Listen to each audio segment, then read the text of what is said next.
माननीय प्रधानमंत्री जी, आपके मुखारबिंद से निकला प्रत्येक वचन हमें नई दिशा प्रदान करता है। आपकी कर्मठता और राष्ट्रनिष्ठा को नमन करते हुए अत्यंत हर्ष और सम्मान के साथ मैं माननीय प्रधानमंत्री जी को संबोधन के लिए आमंत्रित करती हूं। कृपया अपने उद्गार प्रस्तुत कर हमारा मार्गदर्शन करें। प्रधानमंत्री श्री नरेंद्र मोदी जी।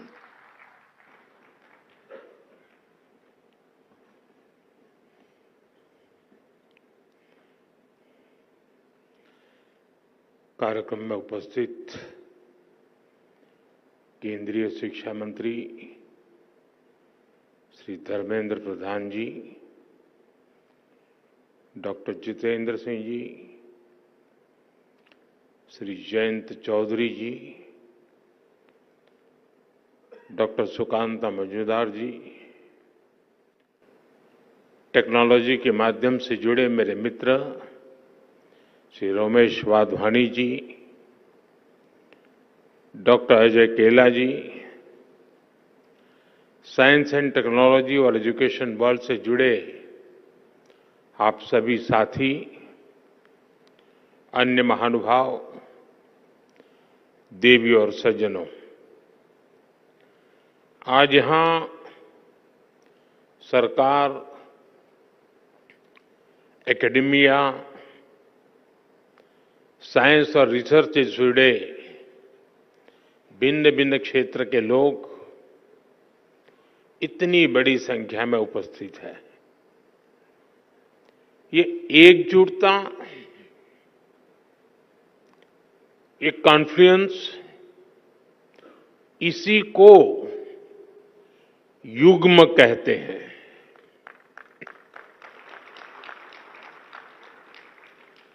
एक ऐसा युग्म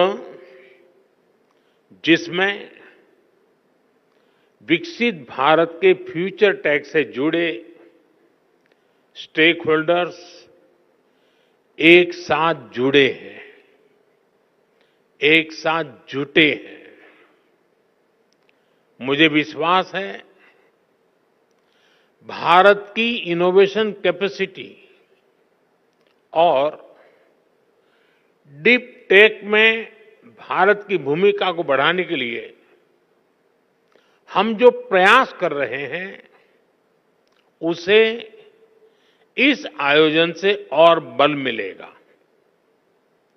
आज आईआईटी कानपुर और आईआईटी बॉम्बे में एआई, इंटेलिजेंस सिस्टम और bio science, biotechnology, health and medicine के सुपर हब्स की शुरुआत हो रही है। आज वाधवानी इनोवेशन नेटवर्क का भी आरंभ हुआ है। अनुसंधान नेशनल रिसर्च फाउंडेशन के साथ मिलकर रिसर्च को आगे बढ़ाने का संकल्प भी लिया गया है। मैं इस प्रयास के लिए वाधवानी फाउंडेशन को, हमारी आईआईटीज को और दूसरे सभी स्टेक होल्डर्स को बहुत बहुत बधाई देता हूं।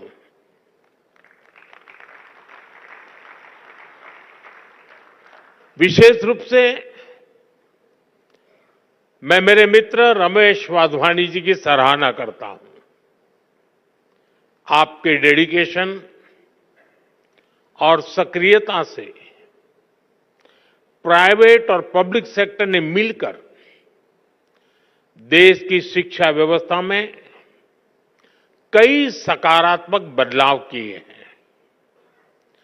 साथियों, हमारे शास्त्रों में कहा गया है, परम परोपकारार्थ यो जीवति स जीवति, अर्थात जो दूसरों की सेवा और परोपकार के लिए जीवन समर्पित करता है, वही वास्तविक जीवन जीता है। इसलिए हम साइंस और टेक्नोलॉजी को भी सेवा का ही माध्यम मानते हैं। जब मैं हमारे देश में वाधवानी फाउंडेशन जैसी संस्थाओं को देखता हूं, जब मैं रोमेश जी और उनकी टीम के प्रयासों को देखता हूं तो मुझे खुशी होती है, गर्व होता है कि हम भारत में साइंस और टेक्नोलॉजी को सही दिशा में आगे बढ़ा रहे हैं।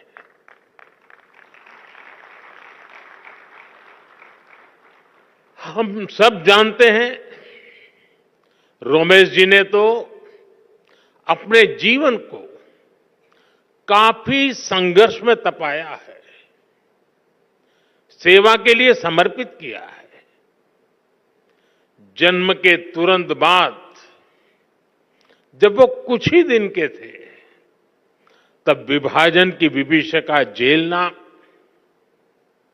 अपनी जन्मभूमि से पलायन के लिए मजबूर होना, बचपन में ही पोलियो जैसी बीमारी का शिकार हो जाना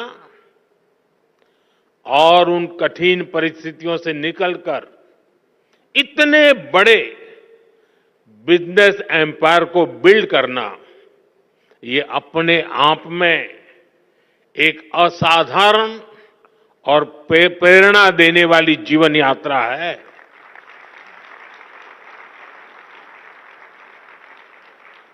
और अपनी इस सफलता को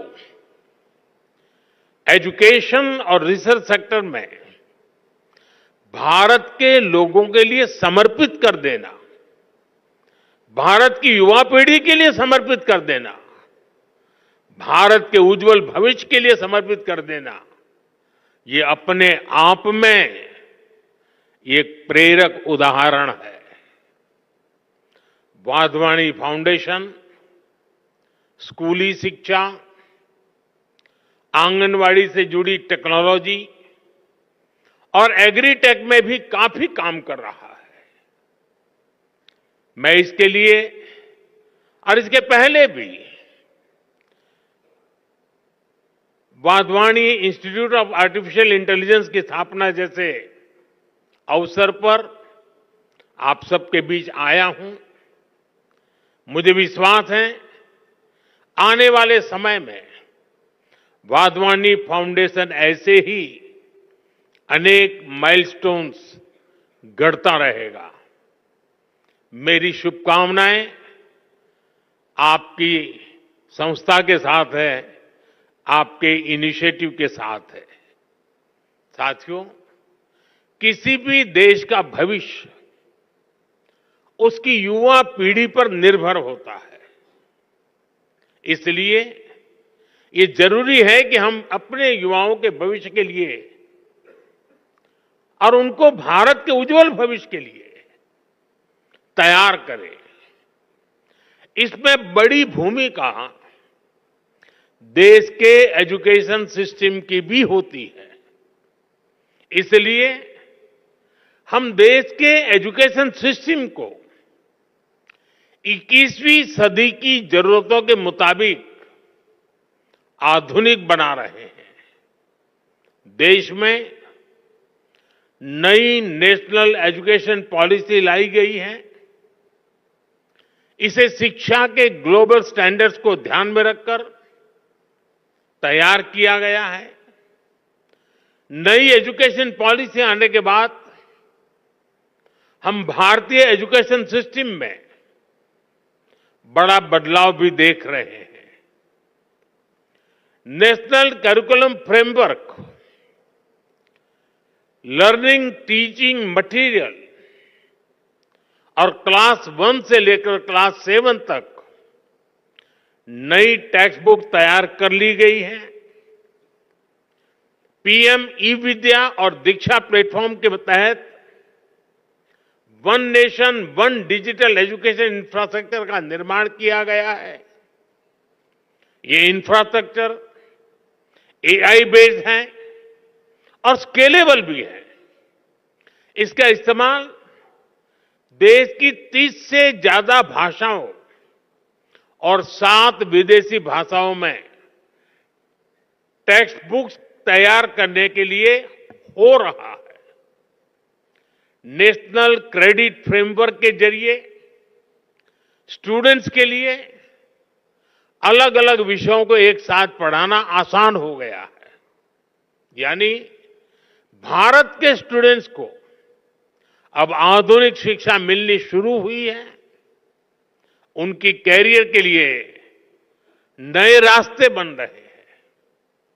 भारत ने जिन लक्ष्यों को तय किया है उसे निरंतर गति देने के लिए देश के रिसर्च इकोसिस्टम को मजबूती देना आवश्यक है। पिछले एक दशक में इस दिशा में तेजी से काम हुआ है। जरूरी संसाधनों को बढ़ाया गया है। 2013-14 में R&D पर ग्रॉस एक्सपेंडिचर केवल 60,000 करोड़ रुपए था। हमने इसे डबल से भी ज्यादा बढ़ाकर 1.25 लाख करोड़ रुपए से भी ऊपर कर दिया है। देश में कई state of the art research park भी स्थापित किए गए हैं। लगभग 6,000 उच्च शिक्षा संस्थानों में रिसर्च एंड डेवलपमेंट सेल्स की स्थापना की गई है।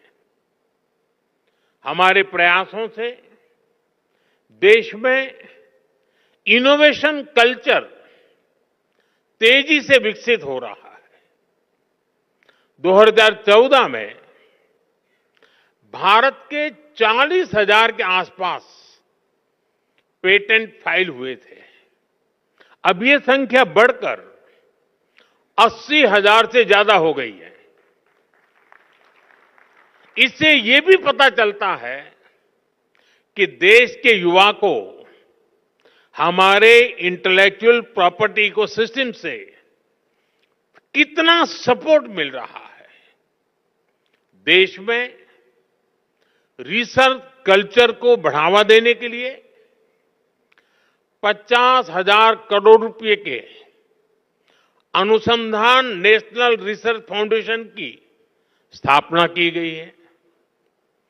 वन नेशन वन सब्सक्रिप्शन उसने युवाओं को यह भरोसा दिया है कि सरकार उनकी जरूरतों को समझती है। आज इस योजना की वजह से उच्च शिक्षा हासिल करने वाले छात्रों की पहुंच वर्ल्ड क्लास रिसर्च जर्नल तक आसान हो गई है।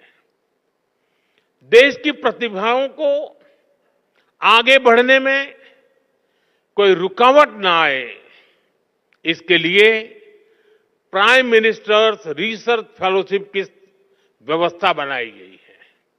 साथियों, इन प्रयासों का परिणाम है कि आज का युवा सिर्फ R&D में एक्सेल नहीं कर रहा, वो खुद भी R&D बन चुका है। और जब मैं कहता हूं कि वो खुद R&D है, तो मेरा मतलब है रेडी एंड डिसरप्टिव। भारत आज अलग अलग सेक्टर्स में रिसर्च के नए माइलस्टोन स्थापित कर रहा है। पिछले साल भारत ने दुनिया का सबसे लंबा हाइपरलूप टेस्ट ट्रैक कमीशन किया। 422 मीटर का ये हाइपरलूप इंडियन रेलवे के कोलैबोरेशन से IIT मद्रास में डेवलप किया गया।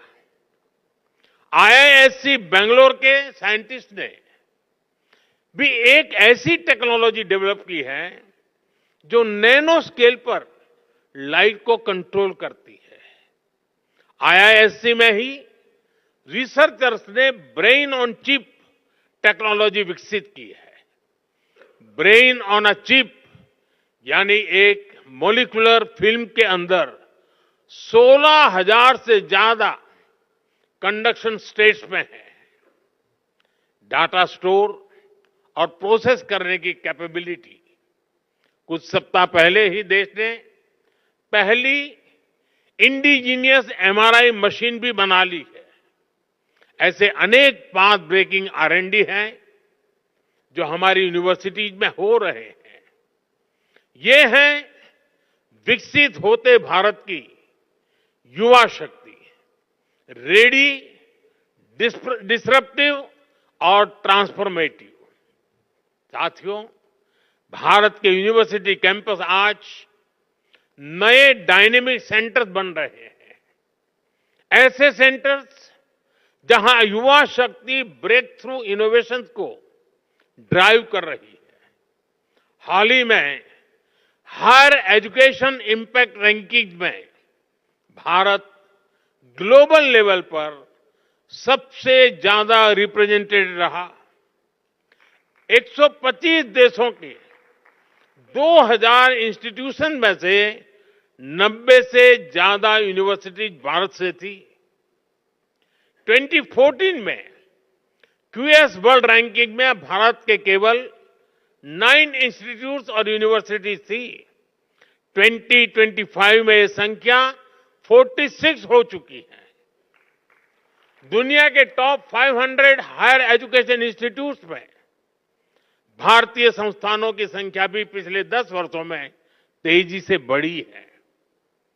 अब विदेशों में हमारे प्रमुख संस्थानों के कैंपस खुल रहे हैं। अबू धाबी में आईआईटी दिल्ली, तंजानिया में आईआईटी मद्रास, इसके कैंपस खोले गए हैं। दुबई में आईआईएम अहमदाबाद का कैंपस खोले जाने की तैयारी है। और ऐसा नहीं है कि सिर्फ हमारे टॉप संस्थान ही बाहर कदम रख रहे हैं, बाहर के भी टॉप संस्थान भारत आ रहे हैं। भारत में दुनिया की टॉप यूनिवर्सिटीज के कैंपस खुलने की शुरुआत हो चुकी है। इससे एकेडमिक एक्सचेंज बढ़ेगा, रिसर्च की फील्ड में कोलैबोरेशन बढ़ेगा, हमारे छात्रों को क्रॉस कल्चरल लर्निंग का एक्सपोजर भी मिलेगा।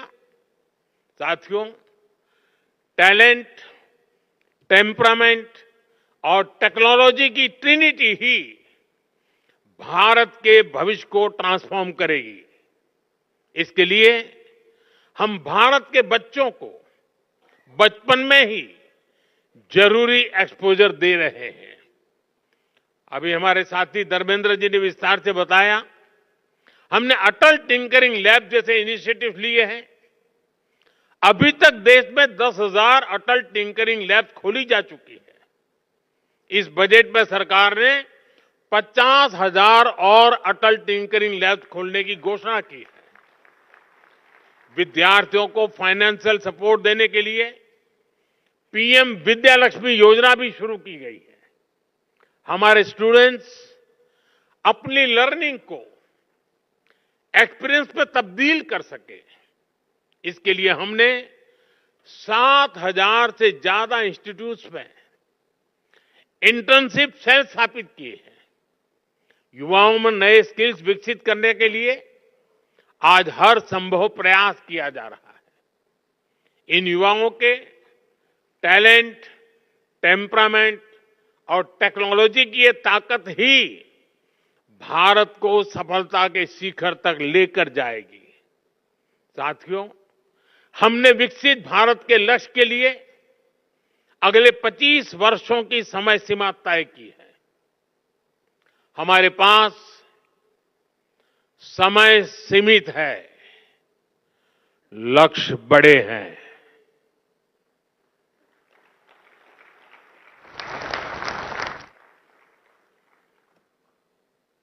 ये मैं वर्तमान स्थिति के लिए नहीं कह रहा हूं।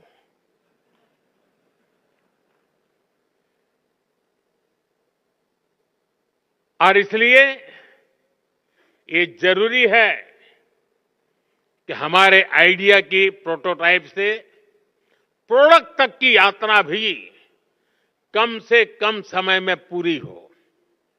जब हम लैब से मार्केट तक की दूरी को कम कर देते हैं तो रिसर्च के परिणाम लोगों तक तेजी से पहुंचने लगते हैं। इससे रिसर्च को भी मोटिवेशन मिलता है, उनके काम, उनकी मेहनत का इंसेंटिव उन तक पहुंचता है। इससे रिसर्च, इनोवेशन और वैल्यू एडिशन के व्हील को और गति मिलती है। इसके लिए जरूरी है कि हमारा पूरा रिसर्च इकोसिस्टम, एकेडमिक इंस्टीट्यूशन से लेकर इन्वेस्टर्स और इंडस्ट्री तक हर कोई रिसर्च के साथ खड़ा हो, उन्हें गाइड करे। इंडस्ट्री लीडर्स इस दिशा में एक कदम और आगे ला सकते हैं और वो हमारे युवाओं का मार्गदर्शन कर सकते हैं, फंड की व्यवस्था कर सकते हैं और साथ मिलकर नए सॉल्यूशन डेवलप कर सकते हैं। इसलिए सरकार रेगुलेशंस को सिंप्लीफाई करने, अप्रूवल्स को फास्ट ट्रैक करने के प्रयासों को भी गति दे रही है।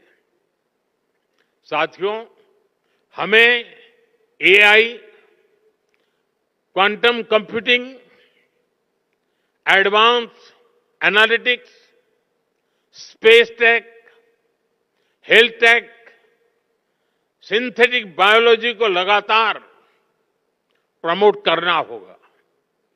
आज हम देख रहे हैं भारत एआई डेवलपमेंट और एडॉप्शन में आगे रहने वाले देशों में शामिल है। इसके विस्तार के लिए सरकार ने इंडिया एआई मिशन को लॉन्च किया है। इससे world class infrastructure, high quality data sets और रिसर्च फैसिलिटी तैयार किए जाएंगे। भारत में एआई सेंटर्स ही एक्सेलेंस की संख्या भी बढ़ाई जा रही है। देश के जाने माने संस्थानों, उद्योगों और स्टार्टअप के द्वारा इन सेंटर्स ऑफ एक्सेलेंस को गति मिल रही है। हम मेक एआई इन इंडिया, इसके विजन पर काम कर रहे हैं और हमारा उद्देश्य है make AI work for India. इस बार के बजट में हमने आईआईटी में सीटों की संख्या और कैपेसिटी बढ़ाने का निर्णय लिया है। देश में मेडिटेक यानी मेडिकल प्लस टेक्नोलॉजी के कई कोर्सेज आईआईटी और एम्स के सहयोग से शुरू किए गए हैं। हमें इस जर्नी को समय से पूरा करना है। हमें हर फ्यूचर टेक्नोलॉजी में भारत को बेस्ट इन वर्ल्ड की लिस्ट में शामिल करना है। युग्म के जरिए हम इन प्रयासों को नई ऊर्जा दे सकते हैं। शिक्षा मंत्रालय और वाधवानी फाउंडेशन की साझा पहल से हम देश का इनोवेशन लैंडस्केप बदल सकते हैं। आज के इस आयोजन से इसमें बहुत ज्यादा मदद मिलेगी। मैं एक बार फिर युग्म पहल के लिए वाधवानी फाउंडेशन का आभार व्यक्त करता हूं। मेरे मित्र रमेश जी को अनेक अनेक शुभकामनाएं देता हूं। बहुत बहुत धन्यवाद। नमस्कार।